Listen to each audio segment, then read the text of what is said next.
पिछले वीडियो में हमने बात की थी फीटल स्कल के बारे में। फीटल स्कल में हमने देखा था कौन-कौन से बोन्स होते हैं। 7 बोन्स होते हैं, उनमें से जो 5 बोन्स हैं, जो हमें ओबीजी के सिग्निफिकेंस में पढ़ने थे, वो हमने बताया था। फिर हमने कहा था कि उसपे सूचर कौन-कौन से होते हैं, जो बोन होती है आपस में जहाँ पे जॉइन होती है उसको क्या कहते हैं? सूचर कहते हैं। सूचर कितने टाइप के होते हैं, वो हमने देखा था। आज उसका एक ओवरव्यू पहले ले लेते हैं। फॉर एग्ज़ाम्पल ये है हमारे पास स्कल। स्कल पे सबसे पहले क्या होती है? 2 बोन होती है, जो होती है फ्रंटल बोन। 2 होती है पैराइटल बोन। एक पीछे की तरफ होती है ऑसिपिटल बोन और साइड में होती है टेम्पोरल बोन, जो कि हम इसे यहाँ पर नहीं बना सकते और ओबीजी के सिग्निफिकेंस में हमें वो पढ़नी भी नहीं है। 1 और 2 पर है, नंबर पर जो है वो है फ्रंटल बोन। 3 और 4 पर है पैराइटल बोन। 5 नंबर पर है ऑसिपिटल बोन।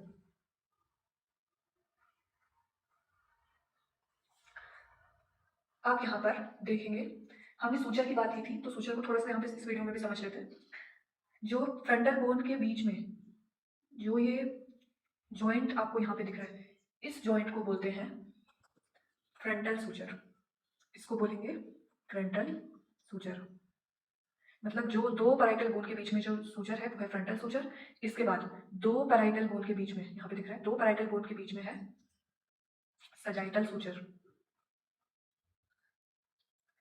अब दिख रहा होगा कि जो फ्रंटल बोन है ये पैराइटल बोन से आपस में जुड़ी हुई है, तो यहाँ पर भी क्या है, यहाँ पर भी एक सूचर है। इसको हम बोलते हैं, जहाँ पर लड़कियाँ क्या क्या पहनती हैं, ताज पहनती हैं, तो इसे हम बोलते हैं कोरोनल सूचर। पैराइटल बोन जहाँ पे ऑसिपिटल बोन से क्या होती है, जुड़ती है, वहां पर हम बोलते हैं लेम्बडोइडल सूचर। लेम्बडोइडल सूचर, ये हमने पिछले वीडियो में मोटे मोटे तौर पर हमने ये देखा था। अब देख रहे हैं इसमें, जहाँ पर ये बोन्स, जिस जगह पर ये बोन्स आपस में मिलती हैं, ये हमारा जो सूचर हो गया आपस में मिल रहे हैं। देखो फ्रंटल सूचर यहाँ पे मिल रहा है, ये कोरोनल सूचर यहाँ पे मिल रहा है, ये सजाइटल सूचर यहाँ पे मिल रहा है, तो उसके बीच में जो ये गैप है, ये मेम्ब्रेनस गैप है, इसे हम बोलते हैं फॉन्टेनेल। क्या बोलते हैं? फॉन्टेनेल। तो इस वाले को, क्योंकि ये आगे की तरफ है, तो इसको हम बोलते हैं एंटीरियर फॉन्टेनेल। ये पीछे की हिस्सा जो ये ट्रायंगुलर शेप देखने को मिल रहा है, ये मेम्ब्रेनस गैप देखने को मिल रहा है, इसे हम बोलते हैं पोस्टीरियर फॉन्टेनेल। क्या बोलते हैं? Posterior fontanelle. एंटीरियर फॉन्टेनेल का एक नाम और होता है जिसे हम बोलते हैं ब्रैगमा। ये हमें याद रखना है। पोस्टीरियर फॉन्टेनेल का एक और नाम होता है जिसे हम बोलते हैं लैम्डा, क्योंकि ये लैम्डा की तरह दिखाई देता है, तो ये लैम्डा क्या होता है, इसका नाम होता है। तो यहाँ पर फॉन्टेनेल की डेफिनेशन में लिखेंगे, फॉन्टेनेल हमें क्या किया कि मेम्ब्रेनस गैप है, किसके बीच में? सूचर जहाँ पे मिल रहे हैं, तो लिखेंगे membranes gap junction where suture meet. जहाँ पे सूचर आपस में मिलते हैं उस जगह को हम क्या बोलते हैं? फॉन्टेनेल बोलते हैं। अगर आपसे पूछा जाए टोटल नंबर ऑफ फॉन्टेनेल कितने होते हैं, टोटल नंबर ऑफ फॉन्टेनेल पूछा जाए कि टोटल नंबर ऑफ फॉन्टेनेल कितने होते हैं, तो 6 होते हैं। हमें कितने पढ़ने हैं? ऑब्स्ट्रैक्टिव सिग्निफिकेंस से हमें सिर्फ 2 पढ़ने होते हैं, जो है ब्रैगमा और लैम्डा, इंटीरियर फॉन्टेनेल और पोस्टीरियर फॉन्टेनेल। लेकिन इन 6 को देख लेते हैं कौन कौन से होते हैं। पहला एक होता है एंटीरियर फॉन्टेनेल, जो हमने पढ़ा है, जिसको हम क्या बोल रहे हैं? ब्रैगमा भी बोल रहे हैं, एंटीरियर फॉन्टेनेल। एक होता है नंबर में जिसे हम बोलते हैं पोस्टीरियर फॉन्टेनेल। 2 होते हैं मस्टॉइड फॉन्टेनेल और 2 नंबर में होते हैं स्फिनोइडल फॉन्टेनेल। Sphenoid fontanelle. तो ये कितने हो गए टोटल मिला के? 6 हो गए। 6 होते हैं नंबर में, लेकिन हमें पढ़ने कितने? ऑब्स्ट्रैक्टिव सिग्निफिकेंस से हमें सिर्फ 2 से मतलब है, क्योंकि आगे हम क्यों पढ़ रहे हैं? क्योंकि आगे जब प्रेजेंटेशन पढ़ेंगे, जब हम प्रेजेंटेशन पढ़ेंगे तो उस समय हमें जरूरत होगी कुछ लैंडमार्क की, तो इसीलिए इन सारे पॉइंट्स को याद रखना क्या है? जरूरी है। यहाँ पर एक चीज को और समझेंगे, जब हम बात कर रहे हैं एंटीरियर फॉन्टेनेल की, तो एंटीरियर फॉन्टेनेल को बनाने वाले सूचर कौन कौन से हैं? तो हमें दिख रहा है कि आगे से है फ्रंटल सूचर, 2 साइड से है यहाँ पर कोरोनल सूचर, और इधर की तरफ पीछे की तरफ से है हमारा सजाइटल सूचर। तो जो एंटीरियर फॉन्टेनेल है, लिखेंगे bregma is formed by frontal suture. Frontal suture ये है। फ्रंटल सूचर के बाद क्या होगा? ये हमारा सूचर कौन सा हो गया? सॉरी, अरे ये वाला सजाइटल, ये वाला हो गया कोरोनल सूचर। तो इन दोनों से मिलेगा, फिर बनेगा कोरोनल सूचर से, कोरोनल सूचर और सजाइटल सूचर से। ठीक वैसे ही हमारे पास ये यहाँ पर है, ये ट्रायंगुलर शेप पोस्टीरियर फॉन्टेनेल है, ये किस किस सूचर से मिलकर बना है? यहाँ पे हमारा सजाइटल सूचर और लैम्ब्डोइडल सूचर। तो लिखेंगे पोस्टीरियर फॉन्टेनेल, या फिर क्या लिख सकते हैं lambda. Posterior fontanelle is formed by sagittal suture and lambdoidal suture.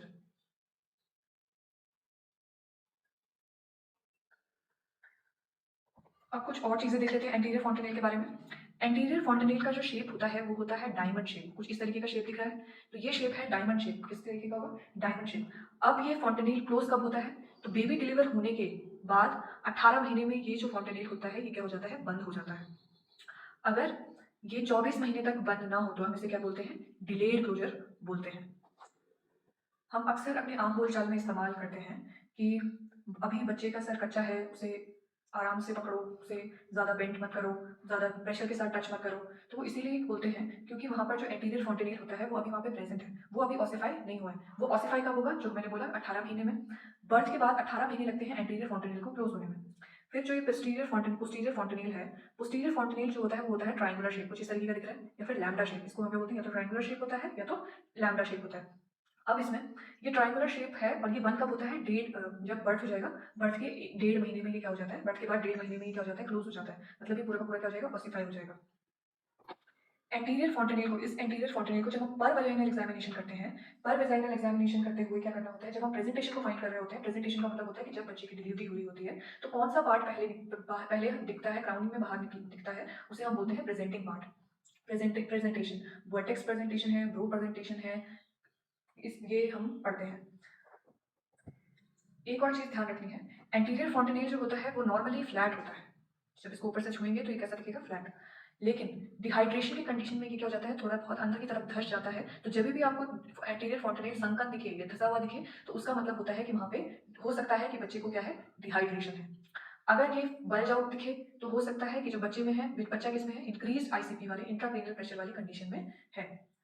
ये हम करेंगे। एंड कभी कभी एंटीरियर फॉन्टेनेल को सीएसएफ को कलेक्ट करने के लिए भी यूज किया जाता है, बहुत रेयरली यूज होता है लेकिन किया जाता है। तो यही हम क्या लिखने वाले हैं? एंटीरियर फॉन्टेनेल के सिग्निफिकेंस में हम अभी लिखेंगे कि उसका इंपॉर्टेंस क्या है। हम बात कर रहे हैं एंटीरियर फॉन्टेनेल की। एंटीरियर फॉन्टेनेल के बारे में जो भी हमें पढ़ना था वो हम देख चुके हैं, इसको अब देख लेंगे।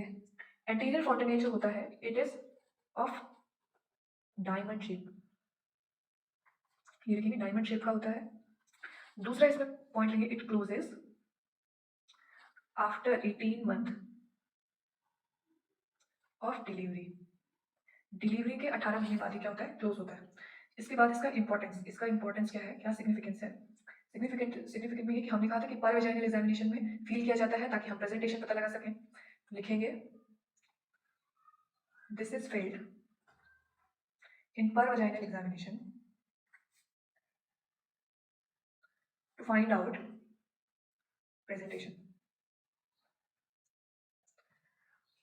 फिर यहाँ पे हमने दूसरा क्या बोला था कि अगर वो normally it remain flat, normally ये फ्लैट होता है, but if it becomes sunken,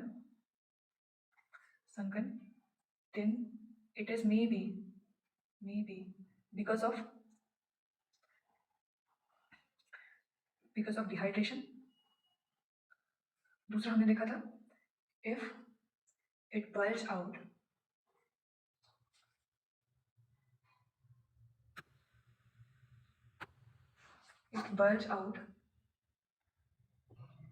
अगर ये बल्ज आउट हो जाए, it may be because of, may be नहीं लिखते हैं इसको, मे बी हटा देते हैं। Bulge out whenever there is increase ICP। Increase ICP का कंडीशन हो तो उसमें क्या हो जाता है? बल्ज आउट हो जाता है हमारा इंटीरियर फॉन्टेनेल। अब हम पढ़ेंगे पोस्टीरियर फॉन्टेनेल के बारे में। पोस्टीरियर फॉन्टेनेल के बारे में जो भी इन्फॉर्मेशन हमें चाहिए है वो हम लिखेंगे भी। हमने कहा कि जो पोस्टीरियर फॉन्टेनेल है वो कौन कौन से सूचर से मिलकर बनता है? एक हमने कहा लैम्ब्डोइडल सूचर और एक हमने कहा सॉरी, ये है सजाइटल सूचर, ये कोरोनल सूचर। हमने कहा कि जो ये पोस्टीरियर फॉन्टेनेल है ये बनेगा हमारे सजाइटल सूचर से और लैम्ब्डोइडल सूचर से, सजाइटल सूचर और लैम्ब्डोइडल सूचर से, दोनों से मिलकर बनेगा। और इसके बीच में ये गैप, जो मेम्ब्रेनस गैप है, किस तरीके का है? ट्रायंगुलर शेप है। किस तरीके का है? ट्रायंगुलर शेप है। और पर वजाइनल एग्जामिनेशन में इसे भी फील किया जाता है ऑसिपुट को। ऑसिपुट कहाँ पर है वो फाइंड आउट करने के लिए, क्योंकि हमें क्या चाहिए है, हमें प्रेजेंटेशन पता करना है, कौन सा पार्ट पहले डिलीवर होगा वो हम चेक करते हैं। और जो ये पोस्टीरियर फॉन्टेनेल है, ये क्लोज होने में कितना महीना लगाता है, 1.5 महीने में आफ्टर डिलीवरी क्लोज होता है। पोस्टीरियर फॉन्टेनेल में इतनी ही इन्फॉर्मेशन है जो हमें याद रखनी है। पोस्टीरियर फॉन्टेनेल में लिखेंगे it is of triangular shape, this closes after 1.5 month after delivery. Closes in लिख दो, closes in 1.5 month after delivery. Posterior fontanelle को हम कब क्या करते हैं, पैल्पेट करते हैं, तो लिखेंगे पैल्पेटेड during per vaginal examination at the time of delivery. मतलब पर वजाइनल एग्जामिनेशन का डिलीवरी के टाइम पे हमें क्या फाइंड आउट करना होता है कि ऑसिपुट कहाँ पे है। Palpated during per vaginal examination to find out the position of occiput. Occiput का फाइंड आउट करने के लिए हमें क्या चाहिए होता है, हम पोस्टीरियर फॉन्टेनेल को पैल्पेट करके चेक करते हैं। इस लेक्चर के लिए इतना ही, धन्यवाद।